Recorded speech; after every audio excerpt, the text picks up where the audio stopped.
Assalamualaikum warahmatullahi wabarakatuh. Saya akan mempresentasikan tentang aksi nyata yang saya sudah buat pada modul kurikulum merdeka.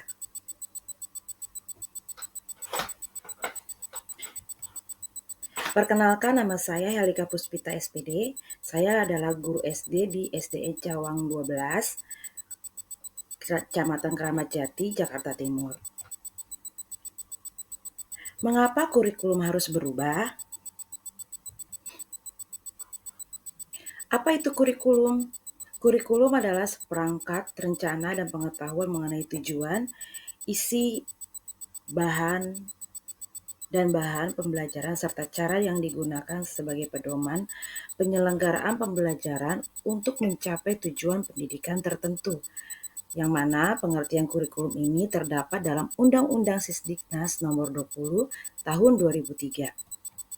Selanjutnya kita akan mendalami apa sih peran dan fungsi kurikulum yang dapat kita optimalisasi dalam kerangka belajar.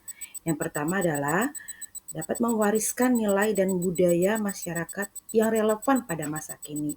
Dan yang kedua, mengembangkan sesuatu yang dibutuhkan saat ini dan di masa yang akan datang. Terakhir, yang ketiga adalah menilai dan memilih sesuatu yang relevan atau kontekstual sebagai kontrol sosial.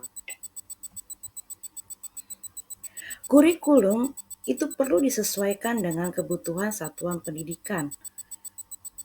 Sebagaimana kita tahu bahwa kebutuhan di satuan pendidikan yang satu dengan yang lain itu sangat berbeda.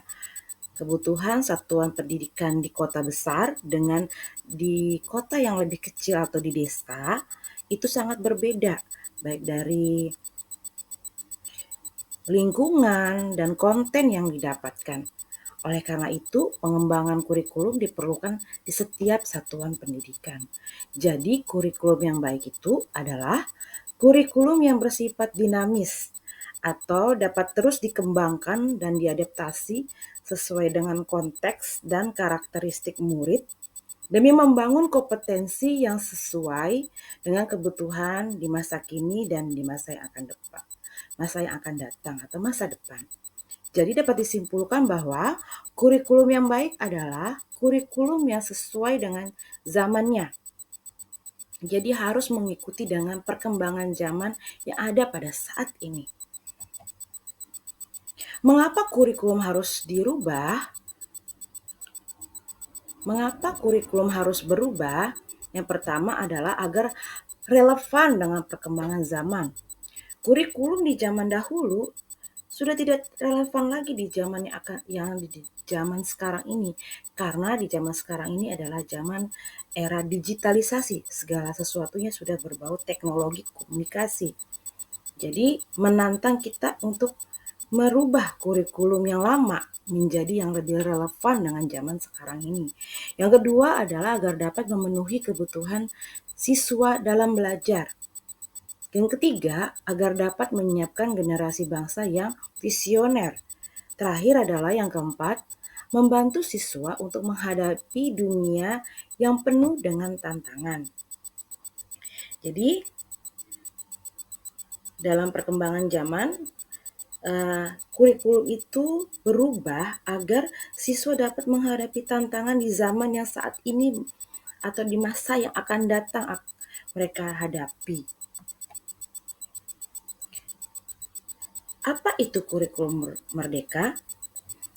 Kurikulum merdeka adalah kurikulum dengan pembelajaran intrakurikuler yang beragam, di mana konten akan lebih optimal agar peserta didik memiliki cukup waktu untuk mendalami konsep dan menguatkan kompetensi. Guru memiliki keleluasaan untuk memilih berbagai perangkat ajar sehingga pembelajaran dapat disesuaikan dengan kebutuhan belajar dan minat peserta didik. Jadi dapat disimpulkan dari presentasi kali ini adalah dalam kurikulum merdeka, yang pertama adalah kurikulum perlu disesuaikan dengan kebutuhan satuan pendidikan. Jadi harus disesuaikan dengan kebutuhan satuan pendidikan masing-masing. Dan yang kedua adalah seiring dengan perkembangan kebutuhan murid dan perkembangan zaman saat ini, Maka kurikulum perlu diubah untuk disesuaikan dengan tantangan di abad ini, sehingga peserta didik dapat bersaing dan dapat memajukan pendidikan. Oke, terima kasih. Sekian presentasi dari saya. Kiranya ini bermanfaat bagi Bapak Ibu sekalian. Dan saya minta umpan balik dan respon dari Bapak Ibu, tanggapan mengenai mengapa kurikulum harus berubah. Silakan Bapak Ibu boleh cek di link Google Drive yang saya kirim atau Google Form yang saya kirim. Terima kasih. Assalamualaikum warahmatullahi wabarakatuh.